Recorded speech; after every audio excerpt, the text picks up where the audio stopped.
पुती बाबू सोने मामा डाके पूता नानी नानी। उन्होंने कहा कि भाग जाएगी तुम्हारी लड़की, कल को लड़कों के साथ प्रोग्राम करती है ना। कुमाऊं ने संगीत गाना मतलब ब्राह्मण की लड़कियां नहीं गाएंगी।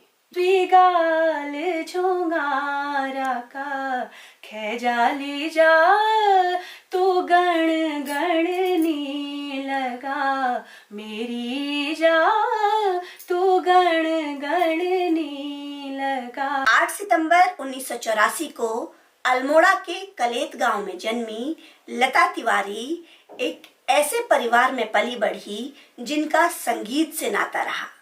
हालांकि यह व्यावसायिक कतई नहीं था। रामलीला में दादाजी और पिताजी के अभिनय और घर परिवार में अक्सर गूंजने वाली स्वर लहरियों ने नन्ही बच्ची का ध्यानाकर्षण किया।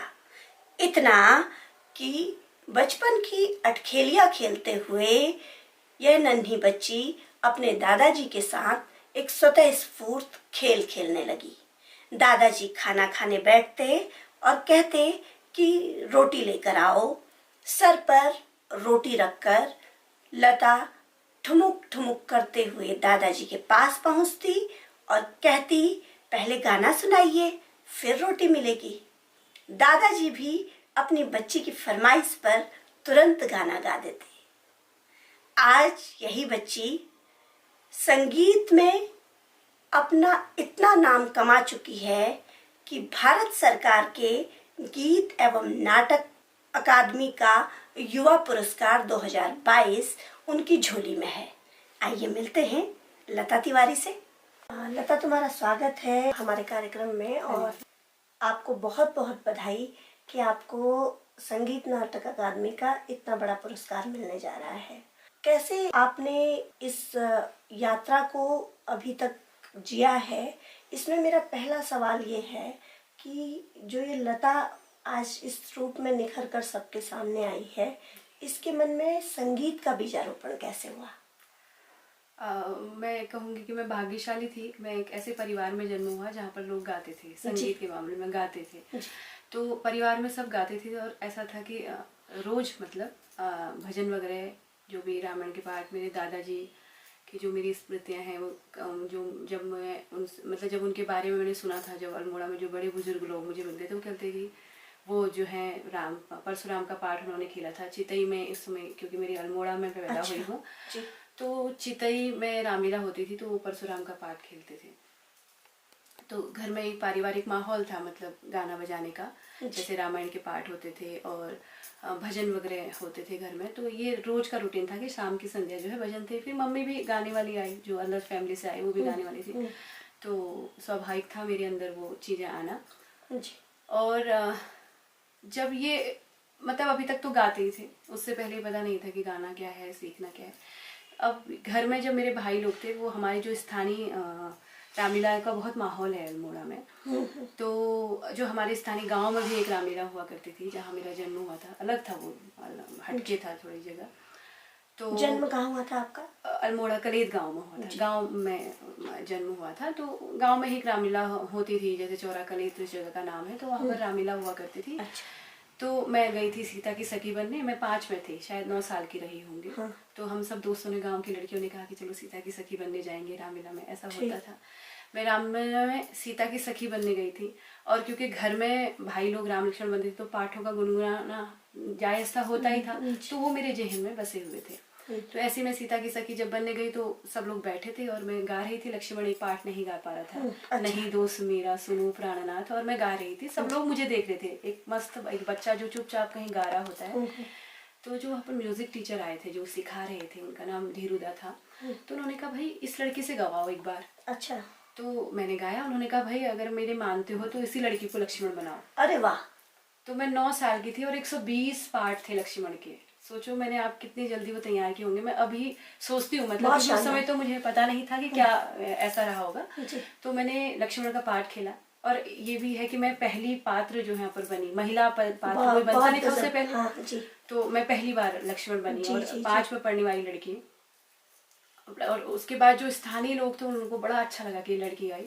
तो वहाँ पर जो धीरुदा थे उन्होंने मुझसे कहा कि बेटा तुम्हारा ना गला बहुत अच्छा है, तुम बहुत अच्छा गाती हो, तुम्हें संगीत सीखना चाहिए। अच्छा। तो मेरे ये दिमाग में बैठ गया कि मुझे जो है संगीत सीखना है। अब मैं जब बाजार के स्कूल, मतलब हम कहते थे बाजार, अल्मोड़ा हमारे लिए बाजार होता है, बाजार के स्कूल जाऊंगी तो संगीत सीखूंगी। अच्छा। तो मैंने भैया से बोला कि भाई मेरे को जो संगीत क्लास जाना है, संगीत क्लास जाना है। तो भातखंडे, ये भाग्यशाली थी कि भातखंडे अल्मोड़ा में था और सरकारी फीस, ऐसे गरीब परिवार के बच्चे थे, ऐसा तो कोई था नहीं कि बहुत ज्यादा फीस हायर कर पाते।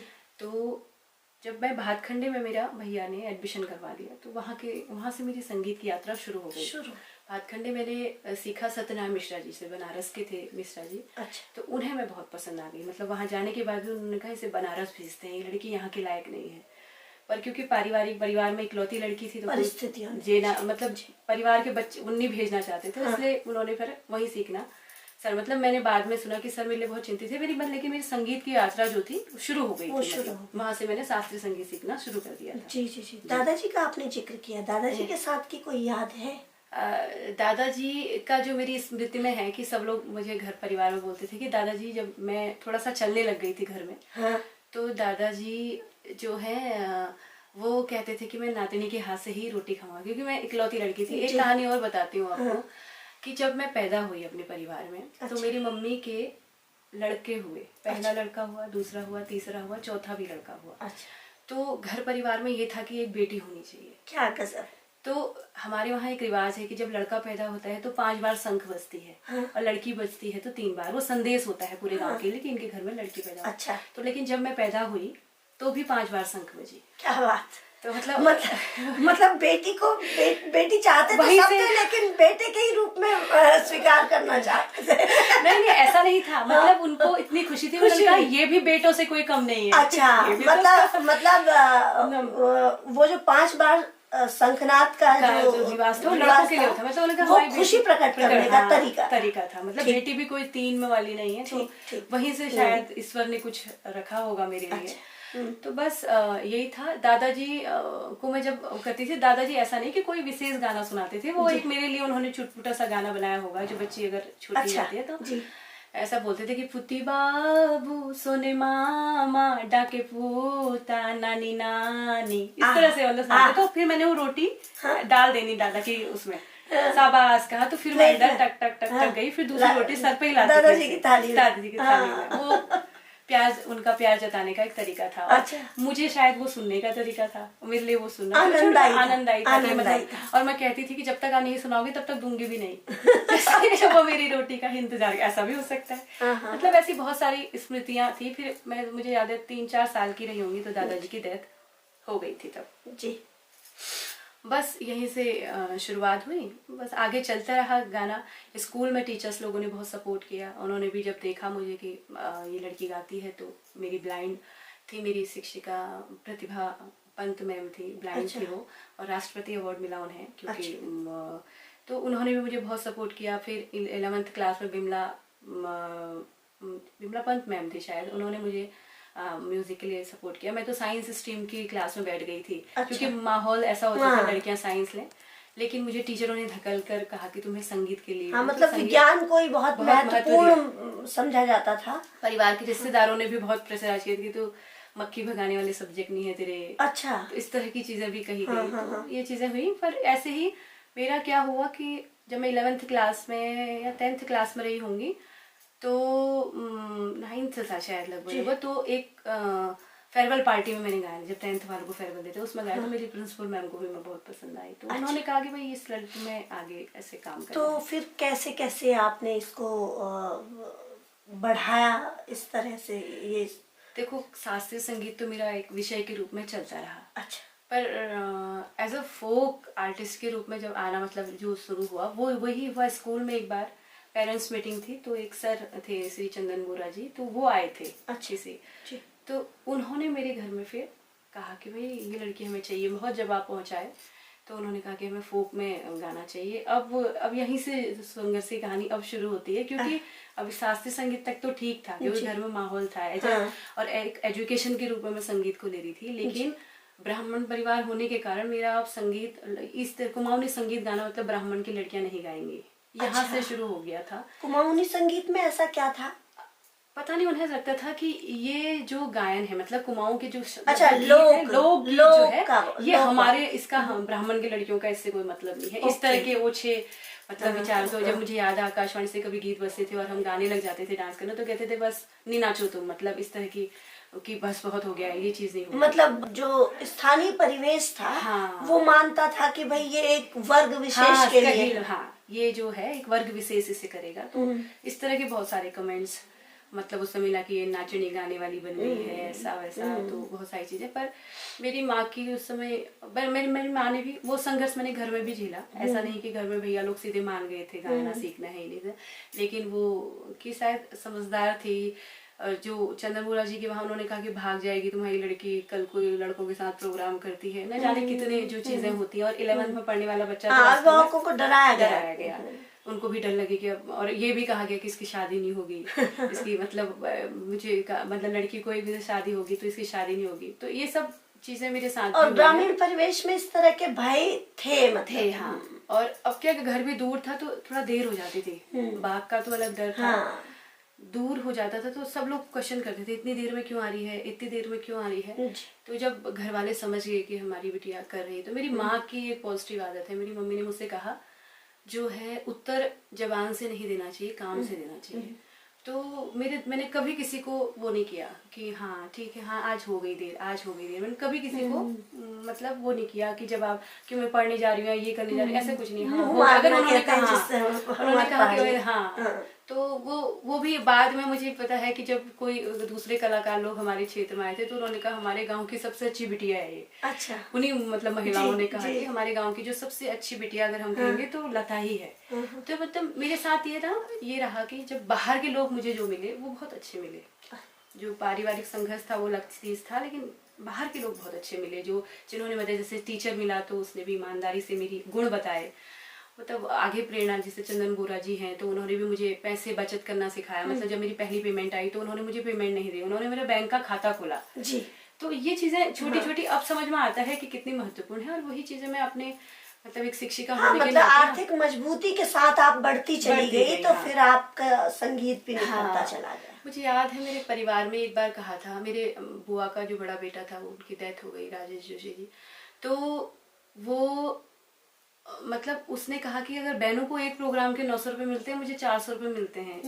उसमें आकाशवाणी की रिकॉर्डिंग के मैं दूर से आती थी तो मिलते थे। तो वो क्यों नहीं करेगी, और मुझे आप छूट दे रहे हो उसी काम को करने के लिए, तो बहनों भी करेगी। तो ऐसा था कि परिवार में भैया लोगों ने तो बहुत सपोर्ट किया बाद में, मतलब ऐसे सपोर्ट जो एक मेंटल सपोर्ट एक लड़की को चाहिए होता है, वो सपोर्ट उनका बहुत रहा। मुझे मेंटली बहुत स्ट्रांग बनाया मेरे भाई लोगों ने। कभी मुझे ऐसा ही नहीं कहा कि अपने आप पर डिपेंड रहो, किसी और पर नहीं। इस तरह की चीजें थी।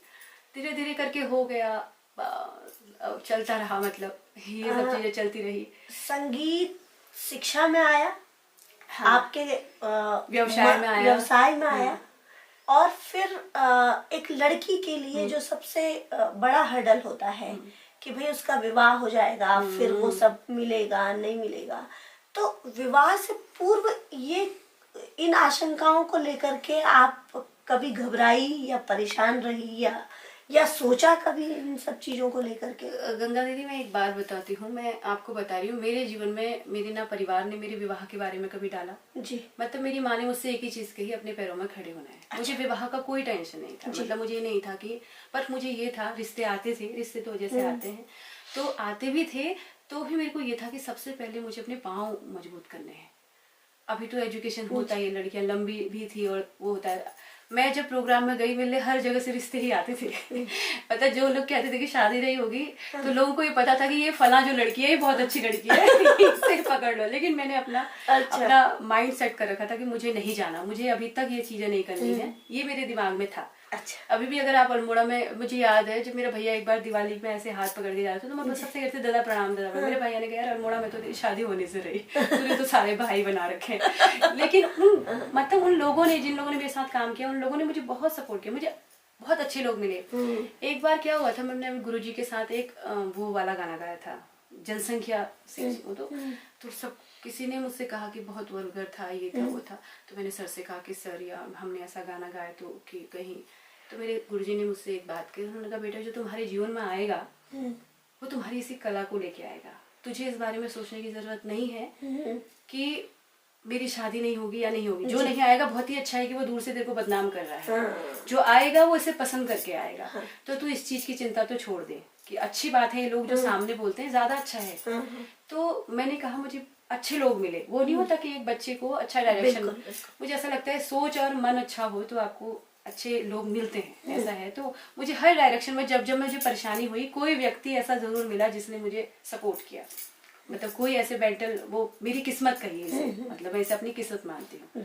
मेरी ईमानदारी भी थी, मैं अभी भी बहुत ईमानदार, मैंने अपने जूनियर आर्टिस्ट को बहुत सपोर्ट किया है, ईमानदारी से काम किया इसलिए आपको अच्छे लोग मिले। तो ये मेरे जीवन में था। या माता पिता, माँ भी मेरी बहुत मदद करती, बहुत हेल्पफुल नेचर की, उनका भी शायद मुझे एक वो मिला, उनके भी जो उन्होंने अच्छे कर्म बच्चों को लगते हैं कहते हैं, वो वाली शायद मुझे मेरे अंदर वो सब चीजें, मतलब मुझे ये प्लस पॉइंट लगता है।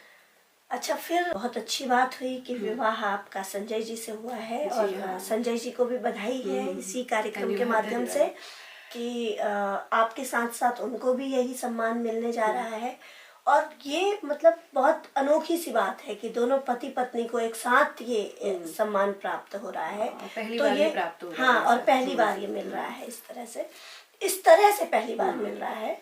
तो किस तरह आप दोनों ने सामंजस्य बनाते हुए विवाहोपरांत काम किया है, और उसमें भी वो काम किया जो आप कह रही हैं कि विवाह से पूर्व जब उस क्षेत्र में कुछ किया तो आसपास के लोग भन्ना जाते थे या परेशान हो जाते थे, या आपको किसी तरीके की टीज देने की कोशिश करते थे। तो उस सब काम को उसके बाद किस रूप में आप संजो पाए? हाँ, ये बहुत अच्छी बात है। मतलब विवाह के बाद जैसा हम सोचते हैं ना कि ये चीजें करेंगे, ऐसा करेंगे, ये तो कुछ सोचकर शादी नहीं हुई थी। शादी तो ये था कि एक फील्ड था और उन्होंने पसंद किया था और ईश्वर ने रचा था उन्हें मेरे जीवन में, तो वो हमारी शादी हो गई थी।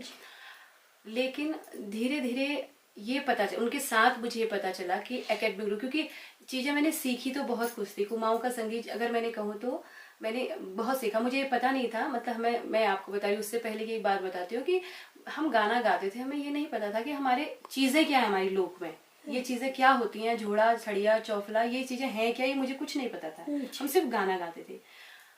वो तो मेरे सर ने मुझे बता दिया था कि भाई ये झोड़ा इस तरह की गायन शैली होती है, छाछरी होती है, और उसी बीच मैंने एक नेशनल स्कॉलरशिप भी वो की थी। मतलब मैं अपने काम पर लगी रहती थी। लेकिन यहाँ से आकर जब साथ मिला तो यहाँ हमने लोक की चीजों को समेटना शुरू करा। अब वो क्योंकि गढ़वाल क्षेत्र में ज्यादा रहे हैं और उन्होंने बहुत सारे जगह वो जाते रहते थे, सीखते रहते थे, उनके पास बहुत अच्छी चीजें हैं, मतलब मुझसे भी अच्छी चीजें उनके पास हैं, और मेरे पास वहाँ का जो धरोहर थी। तो ऐसे ही जब हम कुछ कुछ चीजें घर में गुनगुनाते हैं, क्योंकि मन तो है गाने का, गुनगुनाते हैं तो चीजें लगी कि यार इस तरह से ये सजोते हैं। और जैसे हमने फेसबुक पेज में इन सब चीजों को डालना शुरू करा तो लोगों ने बहुत पसंद किया। लोगों ने कहा भाई ये तो हमारी विलुप्त चीजें हैं, और ये तो कुछ लोगों ने तो हमसे भी कहा कि भाई ऐसे तो होता ही नहीं जैसा तुम गा रहे हो, ऐसा कहाँ हुआ। तो मतलब कि हमको ऐसा लगा कि भाई अब जो ये चीजें हैं ना जो विलुप्त हो रही हैं, आने वाली पीढ़ी तक कैसे पहुंचेंगी। हर किसी का टेस्ट अलग होता है, हर किसी का लेने का, किसी को भोजन का टेस्ट होता है, किसी को गाने का टेस्ट होता है। पुरानी चीजें जो हैं कम लोगों को होता है, लेकिन गीत संगीत एक ऐसा माध्यम होता है जिससे हम जल्दी से कनेक्ट करते हैं, अपनी संस्कृति हो चाहे उससे हो। तो यहाँ से हमने एकेडमिक रूप से चलना शुरू कर दिया। तो ये साथ अच्छा रहा कि उन्होंने मुझे बहुत सपोर्ट किया। उन्होंने कभी वो नहीं, जब मेरे को कहीं जाना है तो मुझे, मैं चाहती थी बच्चे छोड़कर, कभी वो जाते हैं। हाँ, बच्चों की बात आपने की, बच्चों की बात किए बिना हमारी बातचीत अधूरी रह जाएगी। आपके पास 2 प्यारे प्यारे बच्चे हैं, उनके साथ कैसे ये सब मैनेज कर पाया? कठिनाइयाँ तो दीदी होती हैं, ऐसा नहीं है कि एक महिला के लिए तो वैसे ही बहुत कठिनाइयाँ होती हैं, लेकिन बच्चों के साथ भी क्योंकि ये प्रैक्टिकल है। ऐसा है कि कभी समय मिलता है, कभी नहीं मिलता, तो परेशानियां होती हैं। मैं कह रही हूँ शायद निकल रहा है समय ऐसे। बच्चों के साथ बच्चों ने भी बहुत झेला। जैसे मुझे कभी स्कूली कार्यक्रम से बाहर जाना पड़ता है तो मेरी बेटी ने इस बार कहा कि मम्मी आप बहुत बाहर जाती हो, तो कहीं कहीं वो तो उसको नुकसान पहुंच रहा है। वो भी चाह रहा है कि मेरी माँ रहे यार, बार बार जा रही है। तो पिताजी भी कभी उनका फिर वो अपने प्रोग्राम में, कभी हम दोनों का प्रोग्राम, तो ये सब चीजें करके बच्चों में थोड़ा सा प्रॉब्लम है। लेकिन ये है कि पारिवारिक सपोर्ट, जब तक छोटे थे तो बूढ़ी दादी मेरे साथ रहती थी, उन्होंने मेरे बच्चे पाले। तो सपोर्ट है। कहीं हम बच्चों को लेके चल देते हैं, अब वो बड़ी क्लासों में जा रहे हैं तो उनकी एजुकेशन पर होता है प्रश्न, स्कूल से फोन आता है, तो मुश्किलें तो आ रही हैं, पर कोशिश हमारी जारी रहेगी। मतलब इसके बाद तो हमारी और जिम्मेदारी बन रही है, लेकिन कोशिश जारी रहेगी। हम अंतिम सवाल की तरफ जाएं उससे पहले आपने बताया कि लक्ष्मण के 120 पाठ आपने याद कर लिए थे। जी। कोई एक पाठ का टुकड़ा आप गाकर सुनाएंगे? लक्ष्मण का ना जी। वही सुनाती हूँ जिससे मेरा चयन हुआ था। जी। जब सीता का क्या होता है कि सीता हरण हो जाता है, तो राम उससे कहते हैं, राम का भी मैंने लास्ट में राम का भी खेला था, तो राम उससे कहते हैं कि तुम्हारी गलती से सीता जो है मेरी खो गई है।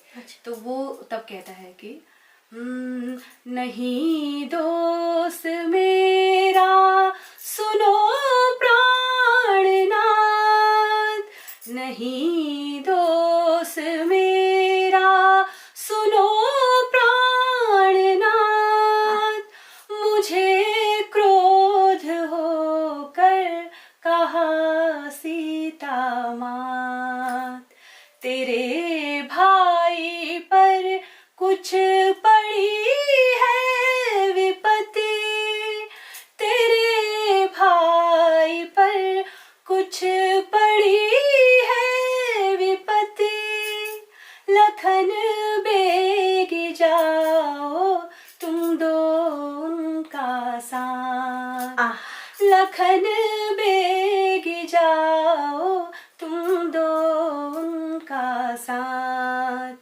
नहीं दोस्त मेरा सुनो प्राणनाथ, मुझे क्रोध होकर कहा सीता मात। अब लक्ष्मण कह रहा है, कहाँ किसकी आज्ञा का पालन करूं, कहो किसकी आज्ञा का पालन करूं, वहाँ सीता माता इधर आप तात। मतलब ये मुझे देखो गाते गाते तब से मैंने अभी गाया होगा, मुझे याद बहुत खूबसूरत ऐसे याद। तो रामलीला में आपने कितने साल अभिनय किया? मैंने 4 साल तो मैंने लक्ष्मण का किया और लास्ट मैंने राम का किया। अच्छा, जब आप गांव में रहे? गांव में रही मैं, मतलब गांव से नहीं, अल्मोड़ा तो नहीं, अप डाउन गांव से अल्मोड़ा का था ही। 5 महीने लक्ष्मण खेला, फिर 6, 7, 8 अप डाउन आपका था, तो कितने किलोमीटर? अरे पूछिए मत, बहुत बहुत दूर था, हमें नहीं पता, पर हमारे लिए वो ऐसे क्षण थे, वो रास्ते हमारे लिए ऐसे थे। कभी आपको मौका मिलेगा पूछना कि विश्वनाथ कितना दूर है, तो तब आपको नहीं, फिर भी कितना है अंदाज़ा? मतलब बिल्कुल खड़ी चढ़ाई से आप समझ लिए 7-8 किलोमीटर या 10 किलोमीटर के आसपास तो होगा। एक तरफ आते वक्त, इसीलिए तो हमको तब डर लगती थी शाम को जब हम म्यूजिक सीखते थे, तो इसीलिए तो लोग कहते थे कितनी देर। तो कोई साथ होता था घर जाने के लिए? जब मेरे म्यूजिक क्लास हुई तब मैं अकेले ही सीखने लग गई थी, तब तो नहीं था, लेकिन जाते वक्त साथ होते थे। अच्छा। फिर मैंने एनसीसी भी ली, उसमें भी फिर मैंने कहा 11 से मैं अकेले, मेरी जर्नी शुरू हो गई थी, अपने रास्ते थे और कर रही थी, मेहनत वाली बात थी। और एक ही रास्ते में जाते वक्त हमसे भी दूर से बच्चे आते थे, जाते वक्त खड़ी चढ़ाई चलते थे हम, आते वक्त बिल्कुल ढलान था, फिर थोड़ी सी चढ़ाई थी, फिर घर पहुंच जाते थे। एक गाना मैंने जब अभी दीपावली पर आप घर गए थे, अच्छा, और वो गाना जब मैंने पहली बार अभी सुना कि आपको ये पुरस्कार मिलने जा रहा है, तो मुझे तुरंत से वो गाना, मतलब गाना तो मुझे याद नहीं है, लेकिन जब मैंने उस दिन वो गाना सुना तो मैं उसे सुनती चली गई, बार बार मैं वो 4 लाइनें आपने गाई थी, और मैं बार बार लाइनों को सुन रही। मुझे ये शायद आप उनको सुनाइए भी और उनका अर्थ भी बताइए। वो गाना शायद ये था ना कि आपने बताया कि वो आशा कृष्ण मैडम ने आपको बताया था, वो उन्होंने सिखाया था मुझे, मेरे को याद ऐसे नहीं आ रहा क्या है वो, तेरो के उसमें वो जो कहानी थी वो इस तरह की है कि एक बेटी की जब शादी हो जाती है, ठीक है, अब ससुराल में उसकी नहीं बन रही, पति उसका रहता नहीं होगा, जो भी है, अब मेरी स्मृति में दीदी जितना होगा मैं उतना याद रखूंगी, गाऊंगी उसको।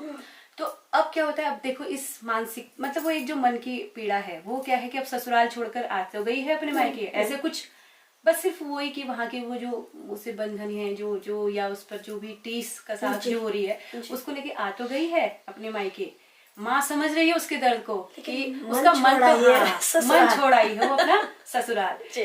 ना यहाँ मन लग रहा है ना वहाँ जा पा रही, तो बीच की असमंज स्थिति है। और माँ उस अपनी बेटी जैसा होता ही है माँ बेटी जी, का रिश्ता, तो जी। वो समझ रही है उस बात को। अब तो माँ उससे बोल रही है, तेरो कै मन चित है तू सौरास हो जा, वो सोल्यूशन बता रही उसे। हाँ।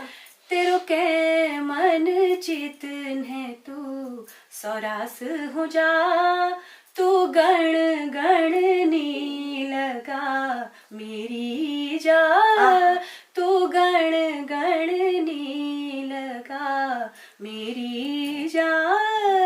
अब माँ कह रही है, सासू करणी जा समझे सौरा करणी बाबू, सासू करणी जा समझे सौरा करणी बाबू, जो तू हुण नक कराला आफे लागू पाप, जो तू हुण नक कराला आफे लागू पाप, द्विगाल झोंगारा का खेजाली जा, द्विगाल झोंगारा का खेजाली जा, तू गण गणनी लगा मेरी जा, तू गण गणनी लगा मेरी जा।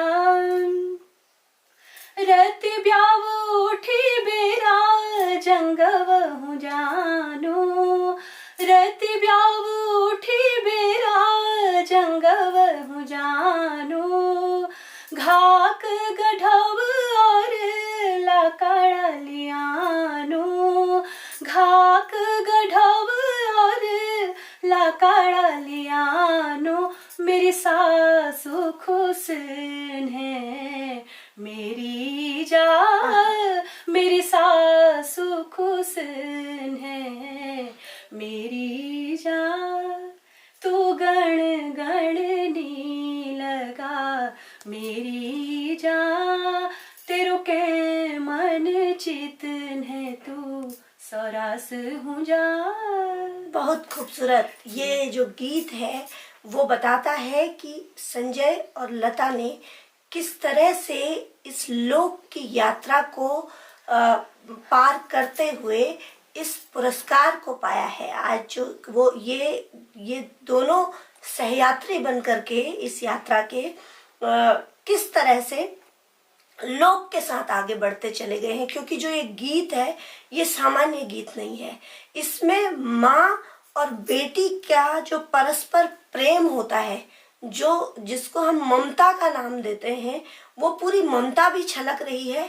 तो एक बेटी का पूरा आदर्शवाद जो उसे सिखाया जाता रहा है हमारे पहाड़ में कि उसका ससुराल ही उसके लिए सब कुछ है, वो ना कह करके भी शायद ऐसा कह जाती है उसकी माँ। तो ये गीत अपने आप में बहुत अलौकिक है, जिसने भी ये लिखा होगा, जिसने भी ये रचा होगा। लेकिन हमने इसको लता की जुबानी सुना और हमने इसको भीतर तक, मतलब जैसे कहते हैं कि बारिश की बूंदें पूरे अंदर तक भिगो देती हैं, तो भीतर तक भिगो देने वाला ये गीत है। और ये बताता है कि लता और संजय इस पुरस्कार के कितने बड़े हकदार थे। और भारत सरकार को भी इसका धन्यवाद करते हैं हम उत्तराखंड की जनता की तरफ से कि आपने इस पुरस्कार के लिए लता और संजय का चुनाव किया। धन्यवाद।